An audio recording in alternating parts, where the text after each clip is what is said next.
Welcome back to another edition of the Pitch Putt and Puff podcast. My name is Roger, aka RGB. Appreciate everybody tuning in. Before we get rolling tonight, though, I got to give a quick shout out to our sponsor, 420 Bliss, located at 740 Hoosick Road in Troy, New York, right up in the Walmart Plaza. Make sure you stop in there, check them out. Pre-rolls, flour, edibles, tinctures, disposables, vapes, you name it, they got it. And let them know the Pitch Putt and Puff crew sent you. Also, want to give a shout out to my man Marty at Trouble Off the Tee. On the full site, you can use promo code RGB for 15% off. And on the polos, we got a buy one, get one. Use promo code PUFF. Buy one, get one on the polos. Not going to get a better deal than that. Make sure you check them out, TroubleOffTheTee.com. But tonight we're getting into the cannabis world. We're going to leave golf behind a little bit. Might talk a little golf here. But I'm going to introduce the Terp Queen. What's up? How you been? Hey, thank you so much for having me. This is my first podcast, so bear with me. Nice. All right, we'll make it nice and smooth for you. I appreciate you jumping on. Started following each other a couple weeks ago and linked up here. You got a lot of stuff going on, not only in the cannabis world, but in the golf world as well. Yes, but let me correct you. I'm no pro. I'm not really good at golf. It was kind of started off as a gimmick, but I'm going to get back into it now. It's been a while since I held a club, so looking forward to some golf outings this year. Yep, and the weather's getting there for us and up here in the north. Slowly but surely. I know some people are still out there swinging. Yeah, my buddies went out last weekend, but it was like low 40s. That's just not, I can't, if it's windy in the low 40s, I can't do it. Just regular, mid 40s, I probably would have went, but too cold. I mean, I play worse when it's cold and windy, for sure. Yep. So, why don't you tell us a little bit about yourself and how you got into the cannabis industry? So background, I went to Wayne State University, studied business management and administration with a concentration in marketing. So I've always kind of had this marketing, advertising, salesy type vibe to me. I've been in the cannabis industry since 2015. More so as a consumer and supporter, not really front facing. I didn't have any kind of following. I wasn't really creating too much content. I wasn't tight with any brands in particular. This was back when like BHO was launching, right? Okay. So I started dating a guy who introduced me to my first dab back then. He used it all medicinally, of course, for an injury. And I kind of fell in love with it. I had seen dabs before when I was like 19 years old, but it wasn't real dab. Like it was black. Yeah, and the whole process of it was a science project. Like when the dabs first became a thing, you see everybody with the torch and doing this and that. Like I had a buddy who literally like singed half his beard off trying to make the wax and dabs and all this. I'm like, bro, what are you doing? Like we can get this from somebody. You don't have to kill yourself to do it. Like, what are you doing? But right. Yeah, it really took off by storm when it did come about. And we had some good stuff. I mean, like I said, I was primarily in the traditional side of it. So, we were getting it straight from the source. It was getting better and better over the years. Spent probably 5 years with that guy, kind of doing our thing in the shadows, if you will. Yep. And when we went our separate ways, I kind of took a back seat from the industry. I still consumed, of course, just, at home, but like I wasn't meeting people. I didn't know very much about it. I wasn't super knowledgeable. I was smoking like lower end stuff, not, something you'd find in your dad's sock drawer when you were a kid, not like the good stuff. Absolutely. Oh yeah. It's crazy too, like mentioning, dad's sock drawer, but the shit back in the day, like even 20 years ago to what we're getting now, like these kids don't even, like I work with this kid, he's 20 years old. And he's like, oh, I got this. I'm like, bro, you should, when I was your age, I had to pull seeds out. I had stems in it. Seeds and stems. It was fucking trash. It was so bad. But now it's, it's came a long way and it's a lot more enjoyable. But like, even I have a guy who plays golf with us. He's 70 years old. He hasn't smoked in 40 years because he was a truck driver. And when he was smoking back in the 80s or the 70s, whatever, it was shit weed. And now he takes like 2 puffs and he's like on cloud 9 and giggling and like, how I was when I was 15, 16 years old smoking. I just laugh at him. I'm like, dude, I want that feeling again. I'll never forget the first time I got high. That was amazing. I mean, I didn't actually get high the first time I smoked either. It took me a couple tries. And I remember I Mm-hmm. was with my cousins. I lived up north in Harbor Springs. It was winter and we went sledding in our pajamas, didn't give any fucks, Yep. like went inside and my Aunt Linda had made us apple pie and put a scoop of vanilla ice cream in there. And that was the first time I had eaten after I'd been smoking. And I'm like, there's no way Aunt Linda didn't know. I was like going crazy over this store-bought pie when my grandma makes the best pie. Sorry, Aunt Right. Linda, but you know, we're hiding under the blankets, eating our pie and ice cream. It was a Just good giggling time. at shit and not even knowing what you're laughing at. The Yes. the good old days. The good old days. So what were some of your first jobs in the industry? So I didn't really come back into the industry until 2020. Okay. Um, uh, it was during COVID. We were shut down. Um, I was actually studying to get my realtor's license and kind of fell into um, this position with a caregiver. It was a commercial caregiver, Okay. moving around in, the traditional market. And again, I don't have any knowledge or experience at this point. It's just kind of like this guy's helping me out with a job. I'm cleaning toilets. I'm making lunch for the team. I'm trimming. I'm doing kind of some of the not as desirable stuff. And I stayed there for a while. I kind of proved myself. I smiled even though I was cleaning up shit. Mm-hmm. And Yep. eventually worked my way up to getting a small piece of equity in the company. And Nice. at that time, as I was watching the returns come through after every harvest, I was like, look at all this fluctuation. Why did this harvest do so good? And then this harvest is just not, like, the numbers don't make, like, why? Right. That's when my mentors slash partners, there were two of them, they were dudes, kind of schooled me in it. Like, I was just always asking questions. I wanted to know why. And, we had different facilities, different lights, different nutrients. We were constantly improving, dialing things in, switching it up. And, I saw everything from HPS to LEDs. I grew with salts. We were growing for yield back then. I Mm-hmm. started asking a lot of questions because I wanted every harvest to be the best harvest or even better than it was, before. Um, so I started collecting knowledge.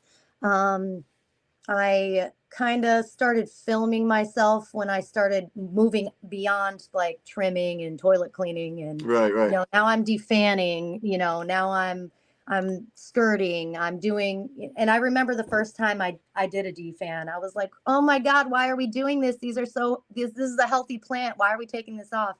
And I eventually learned why we do that, why we do the skirting. Um, I became just super fascinated. I was studying outside of work. I mean, we did at one point have a consultant come in and we were taking some formal classes just to like sharpen us, but I was going to YouTube and watching Kyle Cushman. I was reading the Cannabis Grow Bible.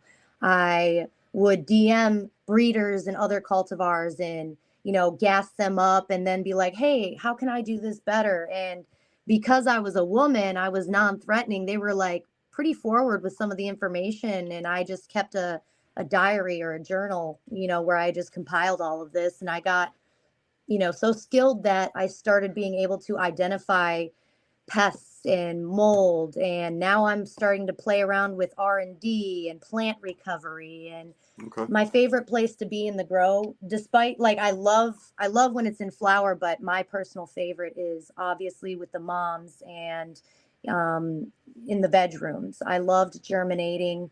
um, my I started posting content of just doing plant work, so I'm defanning. I'll do it in high speed and I'll sit there for 5-6 hours straight, and it was just really good. I'm also OCD. I loved watching the difference in Yep. a final defan in a room, and you put it to some cool music or whatever. Mm-hmm. And I started getting a lot of attention because of that. And that's what slowly rolled you into the social media side of things and being, the influencer side. Yes, very, very against my partner's wishes. When I started filming, like obviously there were areas that we just didn't want anyone to know where our spot was. We didn't want them to know what we're doing. Sure. Sure. Very secretive, very protective. It made them very nervous that I was doing this, but I was very careful not to get anyone else in the shot. other than the plant, myself, and like a white wall behind it. Um, so I guess you could say my Instagram kind of turned into a living journal. And I Okay. was putting everything on there. I was putting my recipes, my IPM regimes, um, stress training techniques that I was trying. And I posted everything. I posted my failures and my successes because I wanted people to see the growth. And if you go back far enough, I mean, you can see it. You can see the quality getting better. You can see, I mean, I was also battling some pretty severe depression. I've kind of had it my whole life, but after that breakup, it kind of got worse. And so it feels like cultivating saved me. Like Mm. I would go in there, even though the job's done, like I would find things to do in the garden. You I'd be found in there peace. ugly crying. It sounds like you found peace with it though, but it also occupied your mind to not have you sit there and think about the shitty stuff that was going on. Absolutely. And just watching my own progress and the output that I was doing, it made me feel so good. Like I wasn't even like getting paid like to be there sometimes. And I would pull 20-hour shifts. Like I preferred to be in the garden sometimes over going home. Yep. Yep. And it's kind of like with me growing up was a basketball court was my sanctuary. Like if shit was going bad, or I just needed to get alone. There was one place where there was in a parking lot of a business, and this place there was a light on in the parking lot all night. Nobody knew about this court, so I would literally go if I was just having a shitty night, couldn't sleep. It'd be 2 o'clock in the morning. I'd hop in the car, I'd go up there, and I would just shoot around for a couple hours, and all of a sudden I'd be like, "Oh shit, the sun's starting to come up. Maybe it's time to go home. People are going to be start pulling up here soon." But like I get it, like something where you can just zone out and it's a sanctuary. Like all your thoughts just go to that one thing, and everything else doesn't matter. Right? I mean, sometimes I'd be listening to music and that's what would trigger me. And then sometimes I would just cut the music off, just listen to the fans. You know what I Yep. mean? Yep. But there were also times I'd be there at like 2 in the morning, and it's a huge facility. Okay. This facility is huge. So there's multiple levels. It's got a washer and dryer, kitchen, locker room, showers, you name it. You could live there. Right. Right. But I would always be there by myself. And whenever I'm not listening to music, I'd be hearing sounds and I was scared. Also, like it was in Detroit. So, at 10 p.m., that the outside of that building turns into the purge. Yeah. Like Oh yeah. they didn't like when I would stay there late, but I just insisted, Yep. I just loved it. Absolutely. What are some of the things that you did to get some attention on social media? I seen you had some pretty cool ideas in the beginning to draw some attention. Yeah, so in between, like when I was in the traditional market and then kind of stepping into the metric side, um, and by the way, the first metric company I worked for was Clout King. They kind of hired me to kind of repair a little bit of a PR issue they had. And at the time, I was like Michigan's cannabis sweetheart. Like people were rooting for me back then. Mm-hmm. Um, and I think I did that job. Alongside that, though, I was still cultivating. I was not giving that up. Yep. And it just became just a lot. So I ended up kind of after 6 months or so, stepping away from both, getting back into the traditional market, working independently with a lot of different metric companies. So I started getting their attention. They really liked, I mean, I think people really like the content I create. Or the music that I'm picking. And so a lot of people would just start sending me products or sending me genetics, sending me grow equipment, nutrients, you name it. They just wanted someone to put that into a reel or a post or Mm-hmm. whatnot. And I didn't have a ton of following. I did grow pretty quickly organically. I think in 2020 I only had like 420 followers, and I think I hit it at midnight on 420. Oh, nice. And because I was trying, I was really trying. I was Mm-hmm. also studying the algorithm, and now 4 years later I'm almost at 10K. I'm There you trying to go. get there. I want to have this account become monetized. That's So awesome. I know I completely understand the struggle. Like me, for example, I've only been doing this podcast. June 1st was the first episode I dropped. And it was literally the first June time I 1st of 23. 23. Yep. So I like barely knew what I was doing. I always wanted to do a podcast. Like we were talking earlier, like I didn't know if I was going to be conspiracy, college football, or golf, or whatever I was going to do. And I play Sunday with we have the same 8 guys every Sunday. And one day I just was sitting in my garage smoking a joint, and I was like, you know what? let me just start doing a podcast. And I started talking about the guys and roasting them and just talking about our weekend. And the next weekend we went to play, and I put it on my speaker, and they were like half paying attention, but we were around the green, and they're like, "Yo, what is this? What are we listening to?" I'm like, "I did a podcast," because one of the guys heard their name, and he's like, "What is this?" I'm like, "Well, I did a podcast about us." So then like they started paying attention a little bit. They're like, "Raj, that's not too bad, man. You're pretty spot on. I mean, yeah, you're busting our chops and all, but you're pretty spot on with our golf games and everything else." So one of my friends jumped on for a little bit. He's like, "I'll co-host with you." So like we just started breaking down the course, but then like golf ended for us in New York, so there wasn't really much to talk about. And Christmas time, I like gave it December. I don't think I dropped an episode. Um, and I was at the point where I had 140 followers, mostly friends, family. Like wasn't really taking it serious. And I said I had a conversation with someone, and they were like, "You either have to go all in, or it's not worth it when you get into the podcast." Sorry about So that. you're good.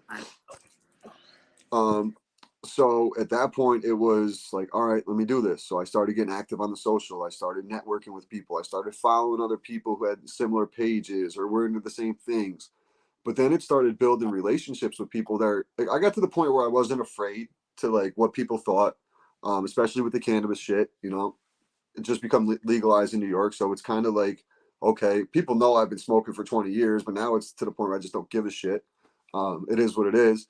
And it also gave me an avenue to where I can stand out because there's 1,000 golf podcasts and golf pages and this and that. But like I did the golf ball smoking the joint. So maybe if you scroll by it, oh, what was that? I'm going to scroll back up just to check it out. If you like golf and you like smoking, boom.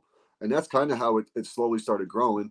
And I just hit 1,500 yesterday. So from 140, Congrats. Yes. 140 at Christmas to 1,500, and just the connections I made, like I've had XG from Tinfoil Hat on. I've had Brian Athey from Four Left. Like all these guys are big in the social media world, yourself included. Like I took the shot. I figured look at my followers, look at it. Like I ain't got time for this shit.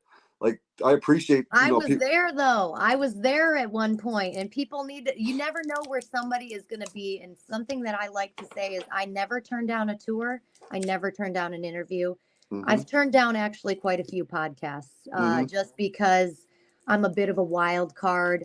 I very much lack a filter. I just Yep. don't have one. And I also don't give any fucks. Yeah, and that's the hard thing too. Like I'm the same way, but like certain things I have to filter out, and there's topics that get brought up, and it's like I want to go a certain way, but it's like okay, take a deep breath, keep it as professional as you can, and go, keep it where the lane you want to stay in, and Yeah, that's some of that's just for those at home sessions, like yeah, with your crew. exactly, and the crew gets it. So like especially the pitch putt and puff boys for the most part.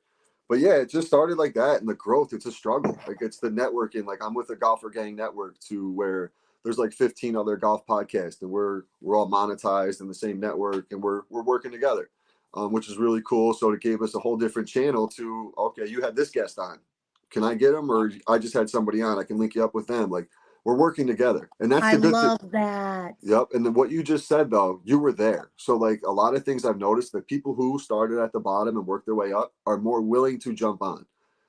I've reached out to a couple of like golf influencers, and they have 400, 700,000 followers, and they want to get paid to come on. And I'm like, listen, I'm not making any money. I can't pay you any money to come on here. And I understand it because that's the avenue they're in. I don't think ever, if I was ever to blow up, that I would charge somebody to go on their podcast. I would probably jump on all the small golf podcasts I could, just because, like you said, I've been there, and it makes a No, I would difference. I would charge somebody that doubted me. If they doubted me back in the day, you're gonna pay later. Yep, yep. And that's the thing too. Like you slowly start to see, even like your close circles. Like it was all fun and games in the beginning. Like I have like a two, like my golf guys I golf with on Sunday, and then like the guys I grew up with, my close friends, and they'll jump out on the pitch putt and puff when they can. But they all got families and kids, so it's tough on the weekend. Oh, But quick question. Are there rules about vaping? Because like I'm gonna do what be you got to do, honey. okay. I'm smoking right now. Um, Usually on YouTube, it's just like the 10-minute mark till they care. So I usually try to wait till the 10-minute mark. But what you would call it. So like all my buddies, like a couple of my close friends, I got friends in Texas, and they're like, "But what can I do to help you?" I'm in New York, they're in Texas. What can I do to help you? And they're just sending me guests. Like I had Duro. the wraparound last week. I saw that. That was Yeah, so cool. I'll never forget that song. And he got a strain for it too. yep, it's sitting right here actually. The ice cream paint job. Oh man, you got to get another sample of that. I would love to try it. I'll get you one for sure. I could definitely get you one. It's nice too because it's a THCA, so you can ship it all over the place and not have to worry about it. But once you fire it up, it turns into Delta 9, and you're good to go. Hell yeah. So I've learned, and that's the other thing. I've learned so much doing this podcast, not only on the golf side, but the cannabis side. Like I've had growers on. I'm like, what's the difference between THC and CBD? And it's like where you grow it to. Like so much shit I would have just never known. And There's it's still so much shit I don't know. It's almost like there's so much knowledge out there that I don't know if I'll ever be able to get all of it in my lifetime. I feel like time is so pressed. Like I missed out on a lot when I was cultivating.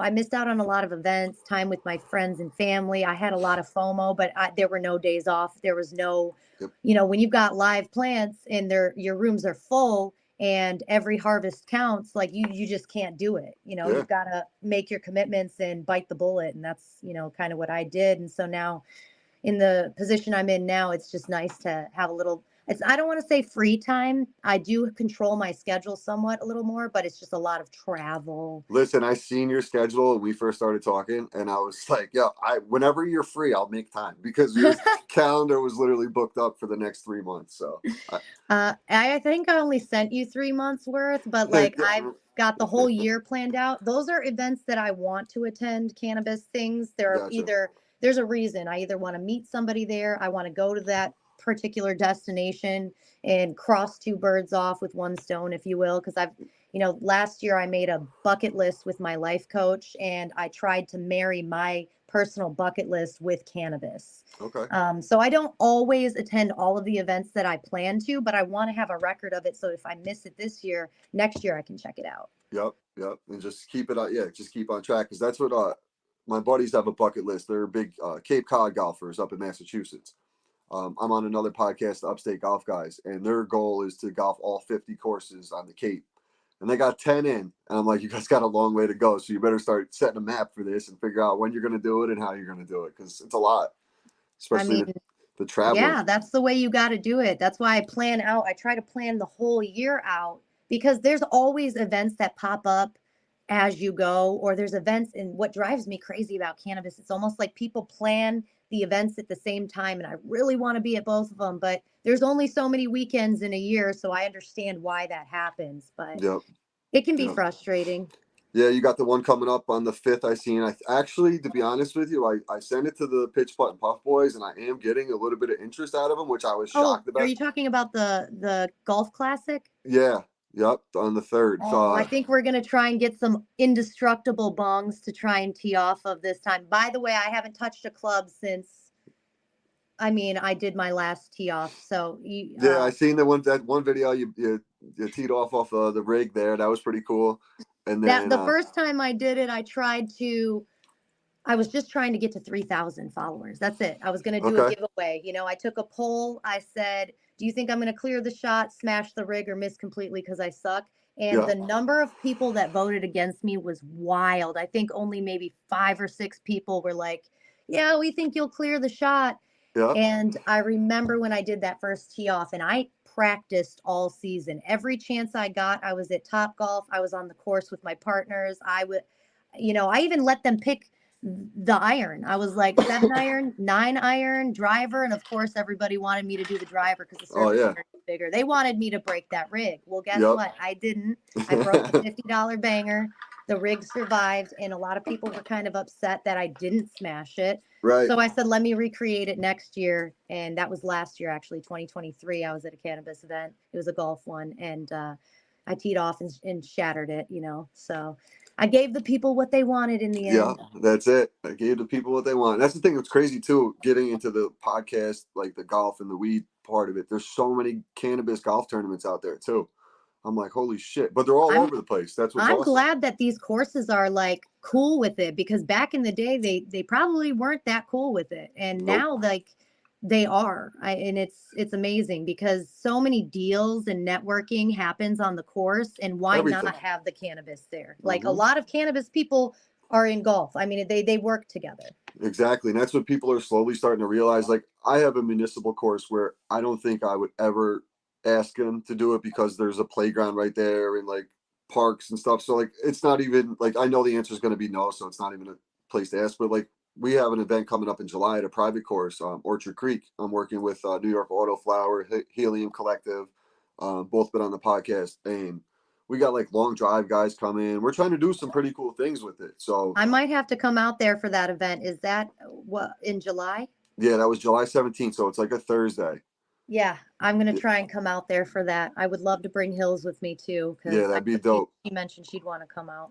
Yeah, we'll get you guys set up. I'm gonna try to get some real cool content that day, just different things. We're just because it's the first one up here. If no one in upstate New York has done it yet, so it's gonna be trials and tribulations, obviously for the first one, but the course allows it and things somewhat go smooth. I think we'll be in good shape to continue it down the road as well. Yeah, I mean, if everything goes well, then definitely do another one. And it's almost like you could do a tour. It doesn't always have to be at the same course. You just Same start, course. feeling these guys out and seeing which ones are going to allow it, which Mm-hmm. one makes sense for them financially too, right? You Yep. could pick a dead ass day or an off season or when something big is going on somewhere else, and they'll probably be more open to it. That's exactly it. Like we have the racetrack up here, which is big for us. Like the Saratoga racetrack, they have the Belmont coming up for the next couple of years because of the construction going on down there. So like they're expecting like an extra 200,000 people up here, and they have nowhere to put them because it's just too small up here. There's nowhere for, like hotel wise and stuff like that. Like where are all these people going to go? So it's going to be backed up all the way to Albany and 45 minutes away, hour away from the event and shit. People aren't going to want to deal with that. It's going to be chaos up here all summer long.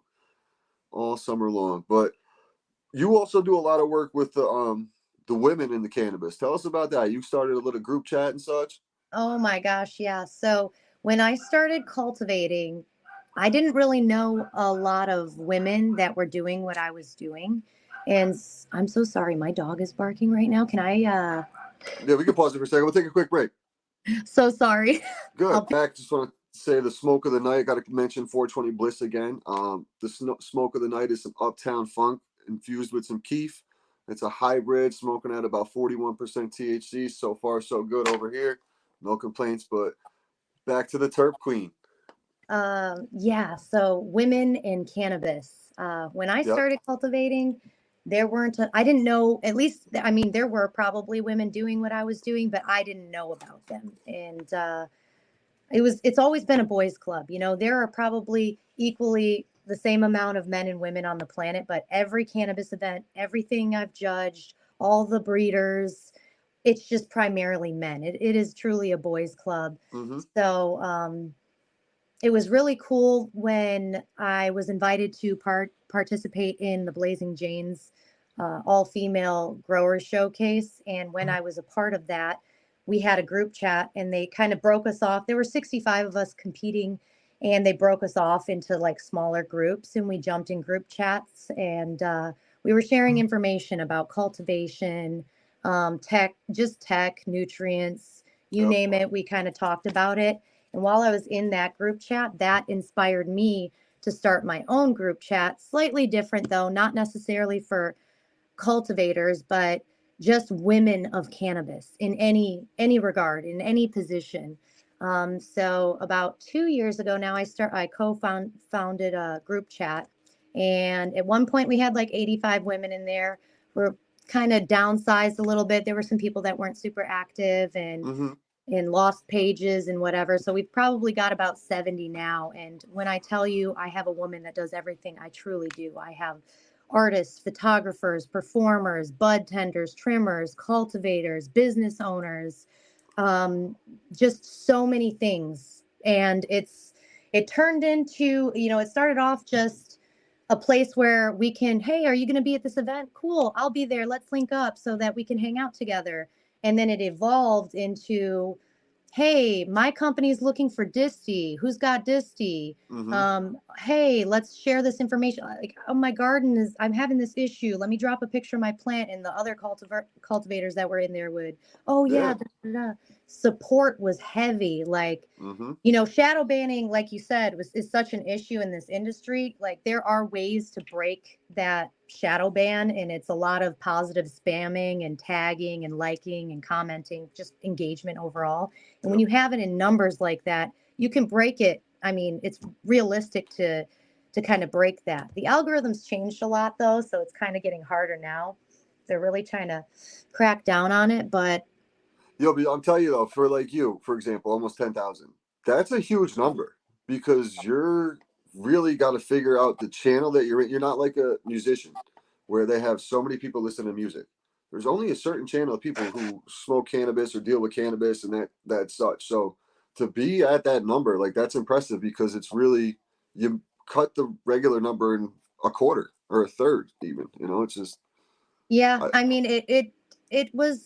it happened quickly, I would say. I didn't Most of it happened organically, but some of it, because I was getting shadow banned, because I was getting these bogus reports and stuff, I did mm-hmm. want to secure my account. I think last year I lost my main page 4 times. It costed me somebody's salary to keep my account safe. I was running paid ads. At one point I was hitting up those people that recover your account. By the way, I don't recommend doing that because Yeah, it's like a Ponzi scheme. You're better off dealing with Instagram, yourself, or running paid ads. At the end of the day, if you're spending enough on ads and they're compliant, Instagram wants their money. They're not right, taking you out, right.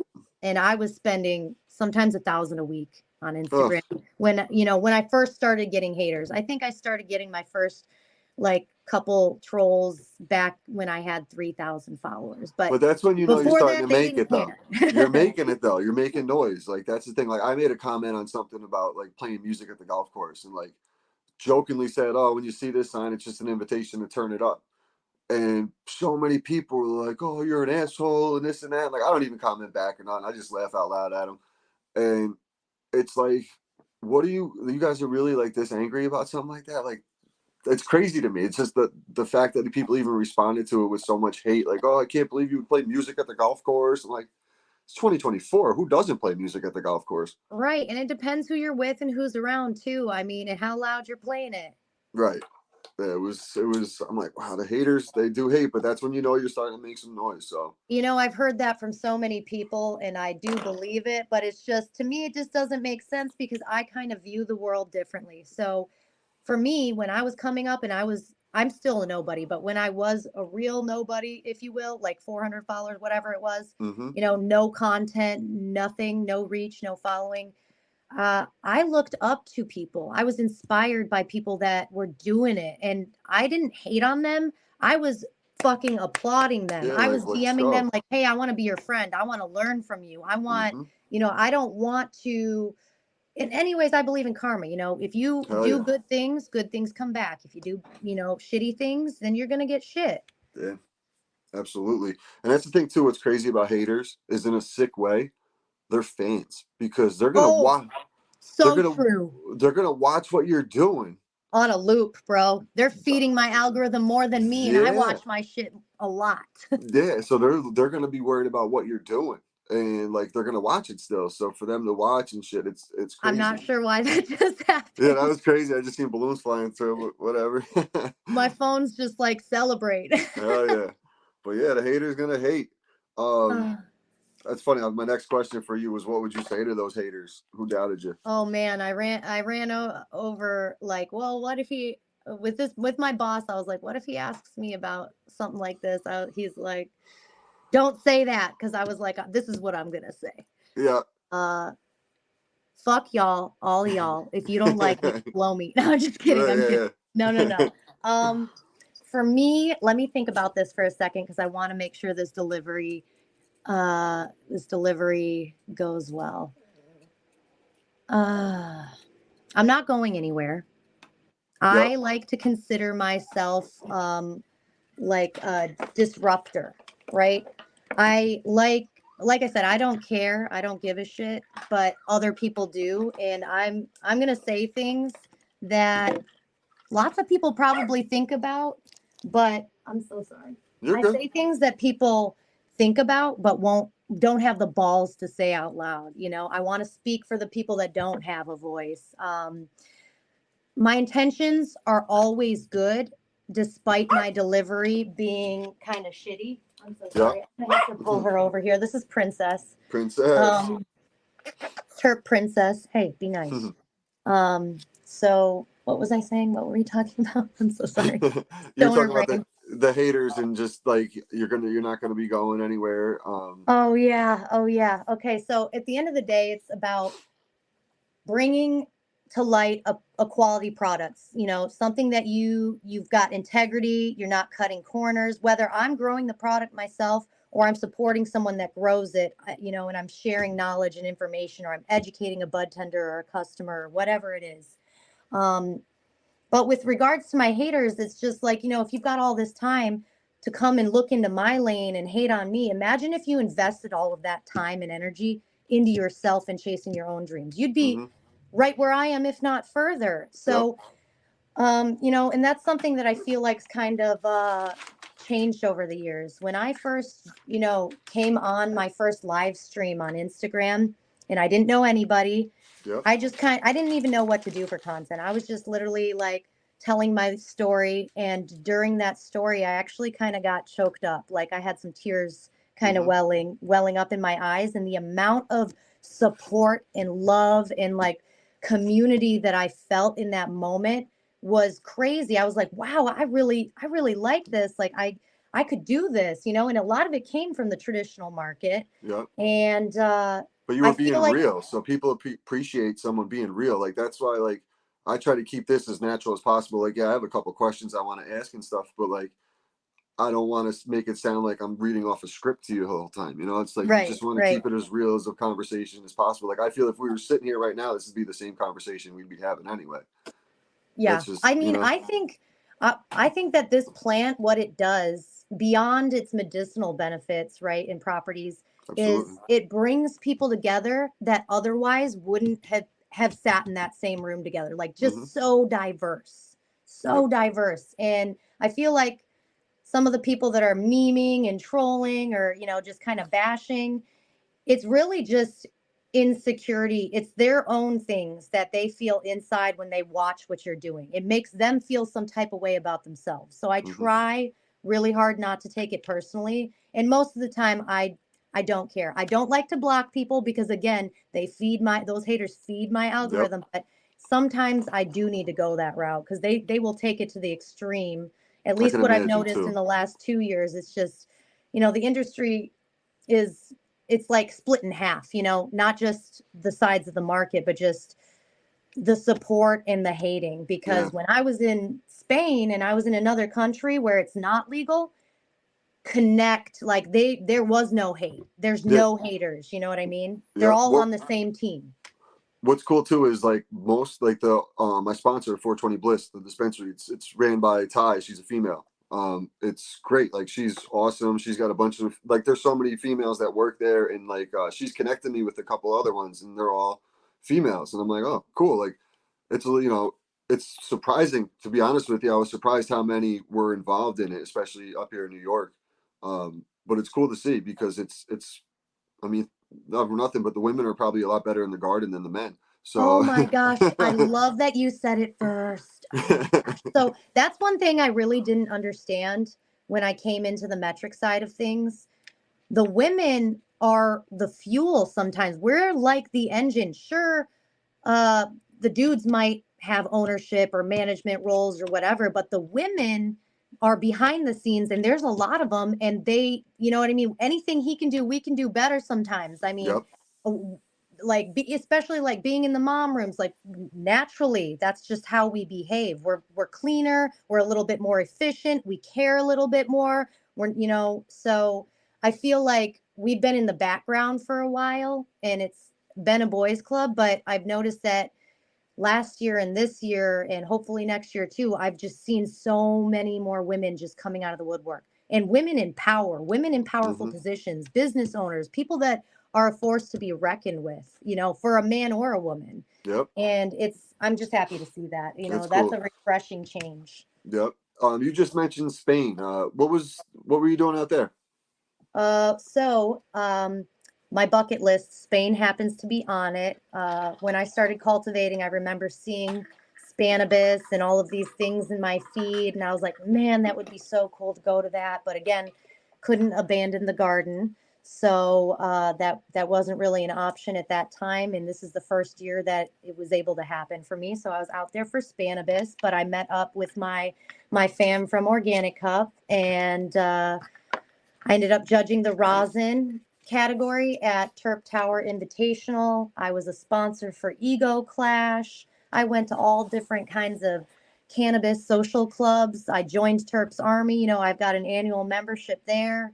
I met a bunch of dope local people with just crazy knowledge in their mind and so much talent and skill, like things that go way over my head. Like I'm not there yet, but it was very impressive. And the amount of love and just kindness that they had blew me away.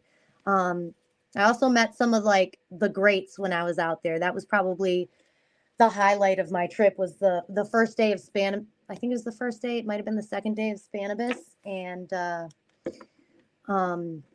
I met Kyle Cushman, Mila Jansen, Julie from Skunk Magazine, Bubble Man, Danny Danko, you know, some of the greats, some of the people that I mean, I used to watch Kyle Cushman's videos when I was learning to grow.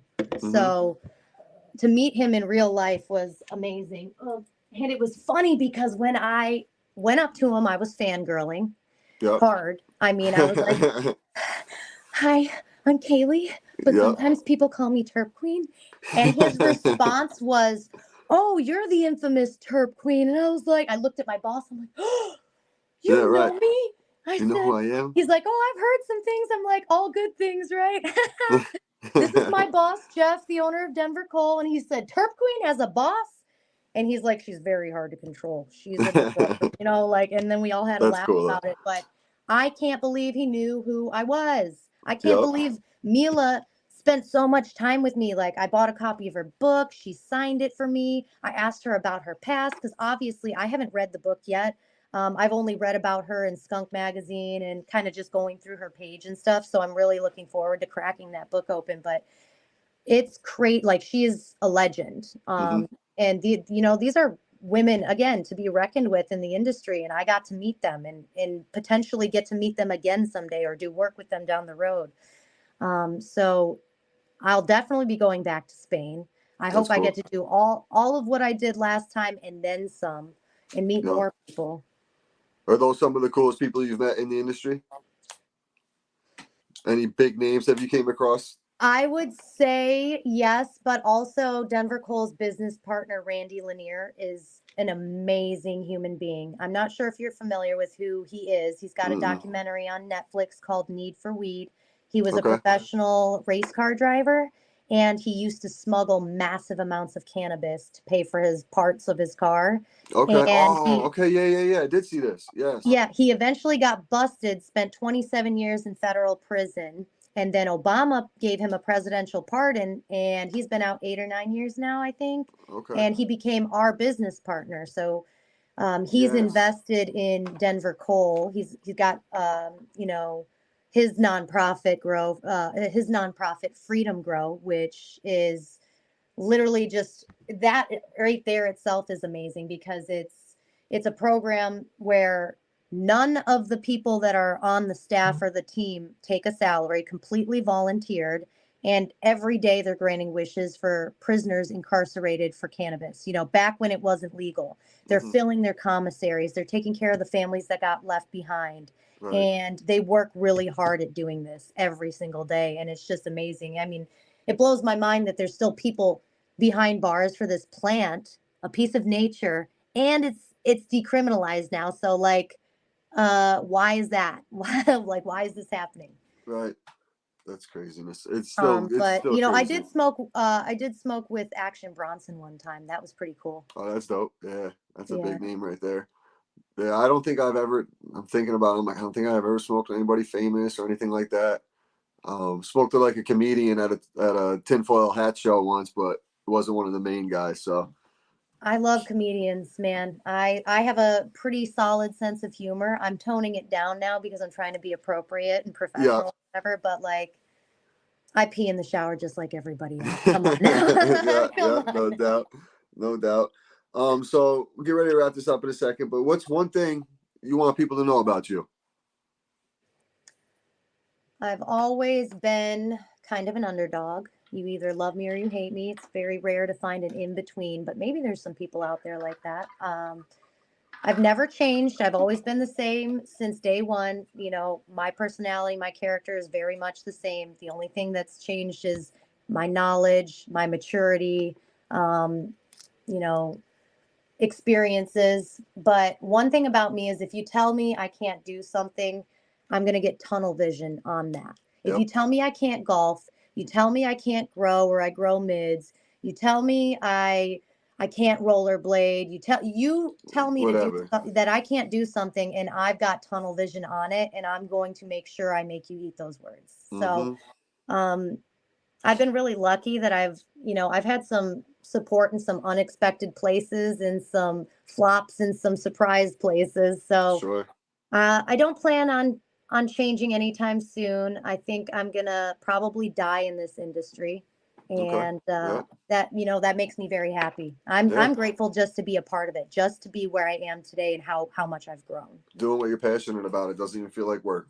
It really truly does not. I Nope. mean, it can be a little when you travel a lot and when you've got like serious deadlines, sure, but like there is no other industry like cannabis. There Yep. really isn't. Yep.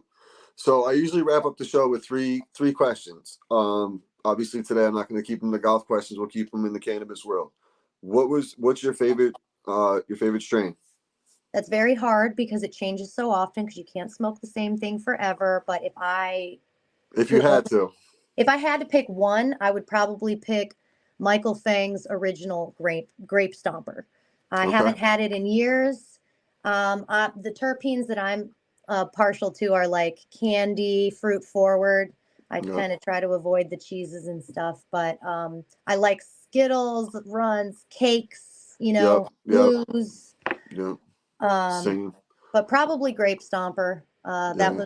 It's been a few years since I tried it, so I want to find the real thing again and get it. That's the problem. They can't because everything's been crossed so much. We can't find the Well, I OG just shit. go to the guy who gave me the original, Oh, Michael there you go. himself, and Yeah.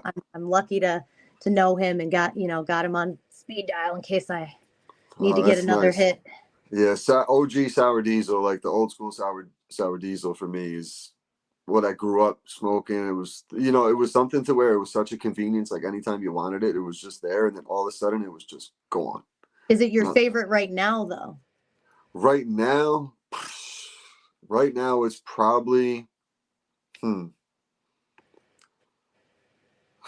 I'd say I'm a Kush guy, um, for the most part, but yeah, I do like a haze every once in a while, like a lemon haze. I do like a Yeah, nice lemon haze. So I'd probably say lemon haze is the most I the love me some citrus. yeah. Lemon, lime, orange, all of Yeah. that. Yes. Yeah. I do need that flavor. I mean the old school grapes and purples and shit were always good. We had a nice blueberry strand up here from Oh my my gosh, I'm so glad you brought that up. I will make sure to make it a point to send you a little bit of Denver Cole's blueberry muffin. I know I didn't mention where I'm currently working, but I'm wearing the yeah. shirt.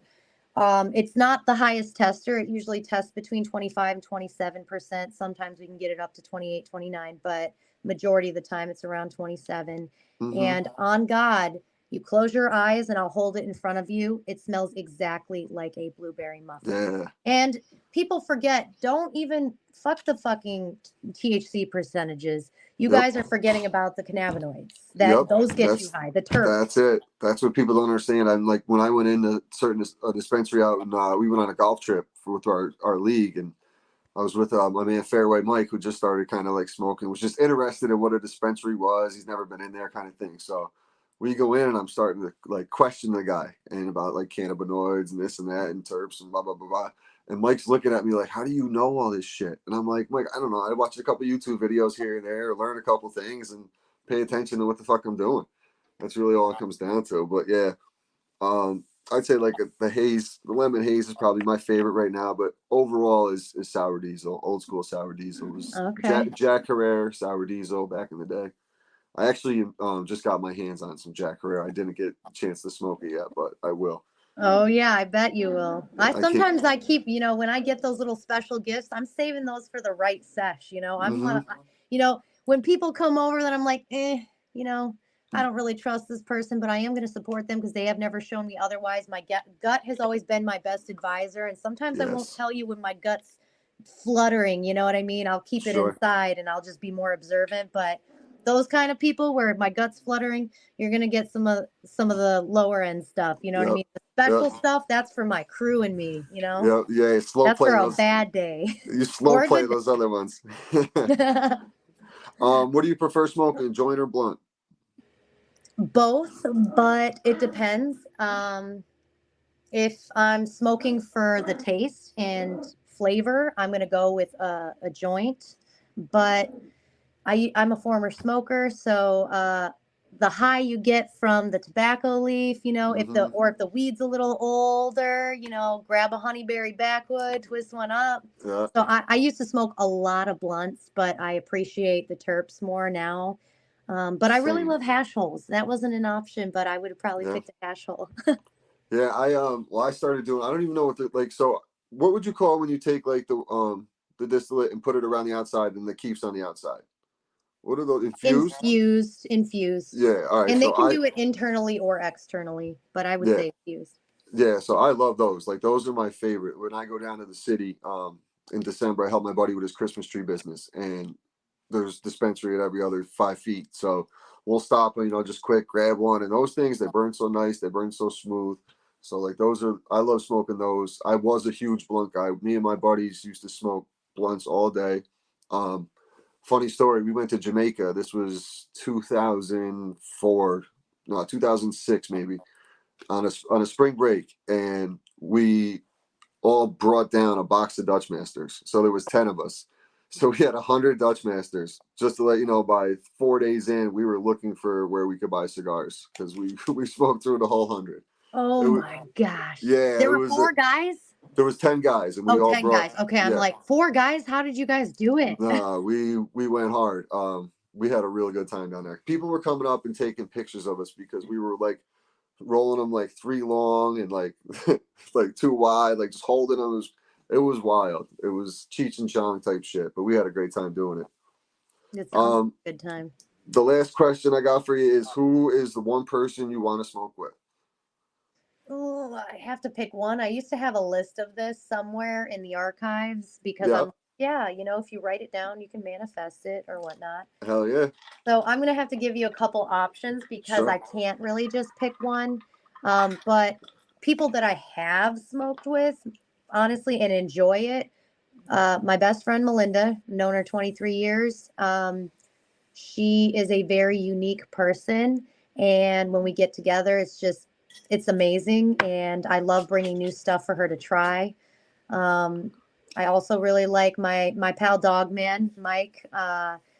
He is probably going to hate that I'm bringing him up. We joke all the time. I'm always like, "You're my best friend." And he's like, "We're not friends." Like it's all joking, but like we hang out all the time. Yep. I used to jar his shit up for him.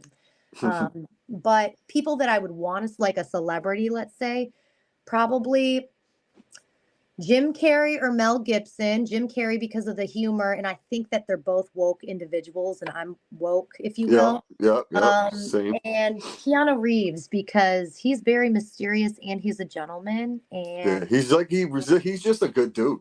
He's yeah, just. and I feel like the energy would be there. It'd be good. I want to pick his brain. Mm-hmm. Those are two. Those are three good ones right there. Yeah, I haven't really smoked with anybody famous. Famous, I'd want to smoke with Jason Williams, the basketball player, White Okay. Chocolate. He's What big. for? Why do you pick him? So when I was in high school, my game emulated him. Like I was the small white point guard in the inner city school who was one of three white guys on the basketball team. It was like we played the same style already. Like I would throw a behind the back pass or an alley oop when I could have simply thrown a regular pass, but I wanted to be fancy and throw the behind the back pass kind of thing. So that's just like that was my personality and everything at the time as well. So I just wanted to stand out. And he was the same way, but he was just so more like if he did a move, for example, like he had one pass where he threw it off his elbow, like behind his back, and then off his elbow over to the other side. And I seen him do it, and I went down in my basement, and I had a square on the wall. I taped the square on the wall, and I just sat there for hours, boom, just trying to do it. And I did it in one game, and I got yanked out of the game so fast. My coach was like, "What the hell was that?" You know, it was I had an old school coach who really didn't like how I played, but it I was love the whatever. confidence. I love it. I think we Yeah, have that in common. yeah, me too. It's crazy too because I just like you get to a point where you just don't care anymore. You just be who you are, and it makes life so much easier. I It feel like makes that point happened for me after I had a kid, you know. mm-hmm. I mean, so many people saw me that day just in the nude that I was just like, you know what? All that matters is X, Y, and Z. So all the other stuff is just noise and there's just distractions trying to take me off my path. I know what my purpose is, you know, and Yep. I'm keep just focusing on that. Yeah, I had a heart surgery 4 or 5 years ago, and that was my wake up call to holy shit, I got a second chance, do something with it, and time's so valuable, you just learn to appreciate it. So with that, I just kind of don't waste time and use every minute being productive. Like that's why I started doing this to network and build new relationships That's and why I wouldn't let you reschedule on me. Mind you, my yep. I still like this temp gun won't work on me, but because this is for my dabs, but I have another one that's stuck in Celsius, so I have to keep Googling what my temperature What's is. But yeah, right. it was 103 earlier, and you were like, "Oh, do you want to reschedule?" And I'm like, "I ain't no bitch." Yeah, I was like, yeah, you do not have to. We can make time another night. But I truly, Kaylee, I appreciate you coming on. Where can everybody find you? So obviously Instagram, you can go to Denver Cole, their Instagram. I'm usually all over there. Any cannabis in event in Michigan. I also travel to different cannabis events. I love posting my calendar and my schedules, so I'm pretty transparent with where I'm going. But this weekend, you'll catch me in Ann Arbor at Hash Bash. Then again, June 3rd, it's a Monday in Buchanan, Michigan for the Hazy Holes Golf Classic. Nice. All proceeds going to Freedom Grow, and Denver Coal is one of our biggest, one of the biggest sponsors for the event. And then you'll see me again, actually, June 22nd, when I'm going to New York to judge the New York Home Growers Championship. Nice. Yeah, that's out in the Western New York area. And then hopefully you make your way back to New York in July for the cannabis cup we're gonna be having. I'll be in New York a few times this year. I love New York. I prefer to go when the weather's more favorable. It's winters out there are kind of rough. Oh yeah, you ain't kidding. You ain't kidding. But hey, I truly appreciate your time. I appreciate everybody tuning in. Make sure you check out 420 Bliss, located at 740 Hoosick Road in Troy, New York, and also TroubleOffTheT.com. You got 15% off on the whole site. Use promo code RGB. And then you got buy one, get one free. Use promo code PUFF on all polos. Appreciate everybody tuning in, and Thank we'll you so talk to you much. soon. Thanks, Kaylee. Appreciate you.